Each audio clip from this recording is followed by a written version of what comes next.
So, welcome to my TED Talk, everybody. We're doing theory lessons today, including bandages. So my clients are going to get the full version. You guys on TikTok are getting Reader's Digest. Why? Because I don't work for free. Yeah. Okay, so bandages. We have different bandages for different purposes. Okay. And we use them for different purposes.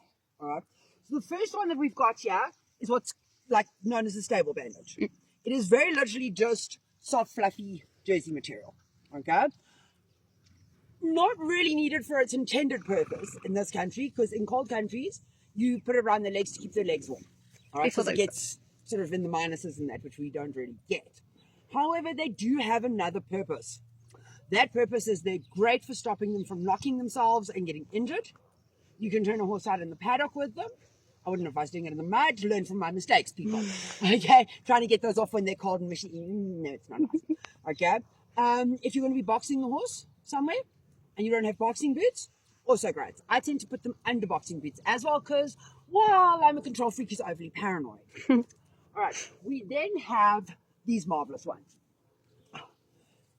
These you can use as either work bandages or if the horse has injuries on its leg, okay? Because they've got the soft fluffies, like you can see on the stable bandage, as well as the elastication parts. So they actually give a lot more support than those do, all right?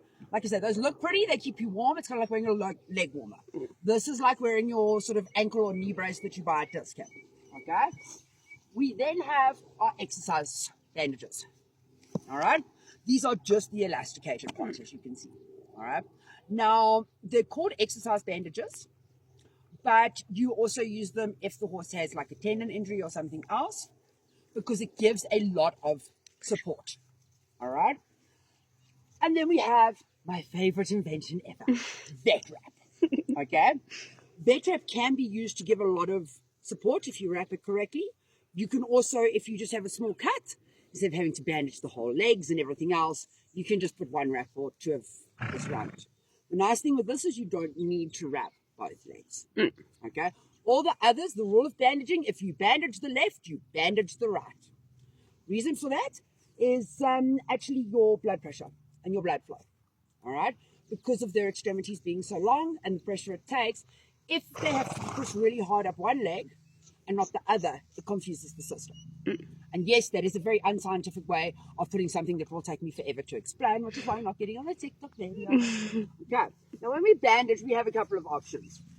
If you really know what you're doing and it's going to be for half an hour, okay, by all means, just whack the bandage on. Okay.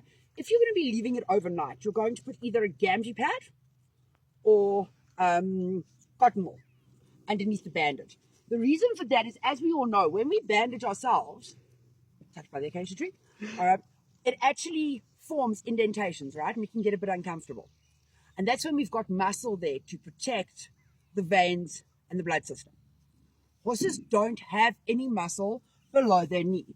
So from here down, the muscle actually comes down and it grows into tendons and ligaments.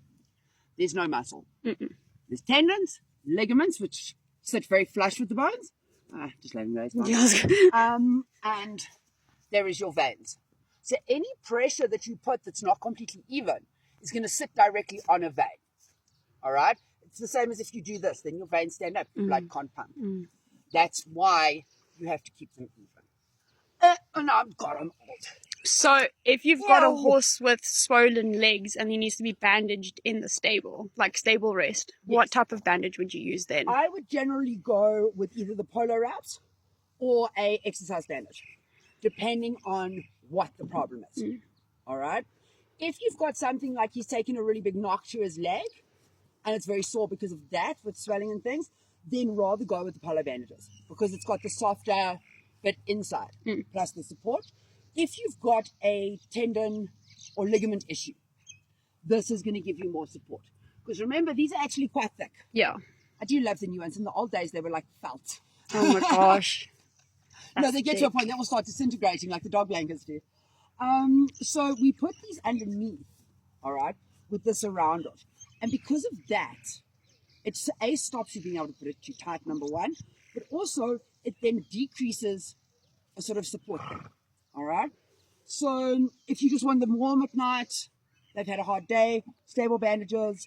If they've had a really tough day, they've had strain on their legs but no actual injury, go with the polo. Could you also do a trick like in summer, instead of buying the really expensive gel ice boots, like let's say you're not working it to the point that they need it, dump it in some water, put on. That's why we have hosing.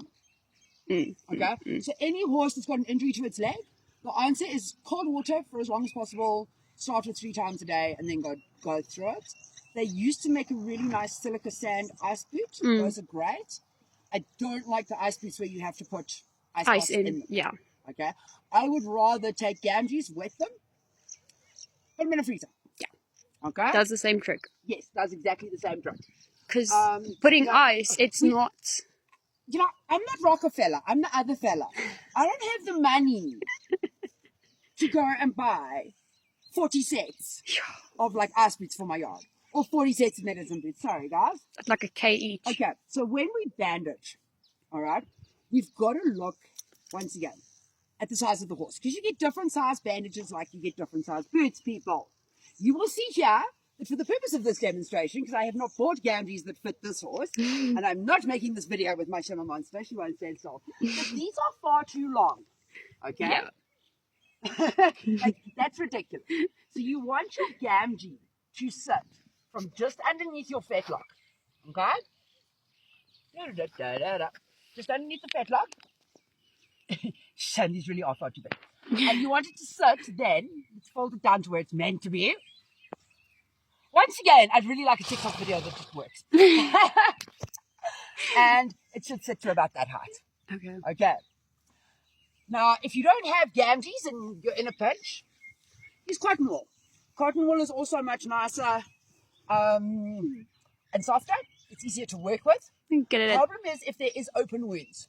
You need to make sure that the open wound part is covered with gauze, because the bits of cotton get caught in the wound. Yeah. And for God's sakes, don't make the mistake I made and buy the cheap cotton wool, because this is what happens. Yeah. So the cotton wool, once again, you just take the roll, the expensive one that has like the paper in it. So the cheap one does that. And here's one I made earlier. And you just wrap it around and then bandage over it. Yeah. I get it at Discam or Clicks. Yes, you do. And it's really not that. I call it the expensive one, but it's actually not.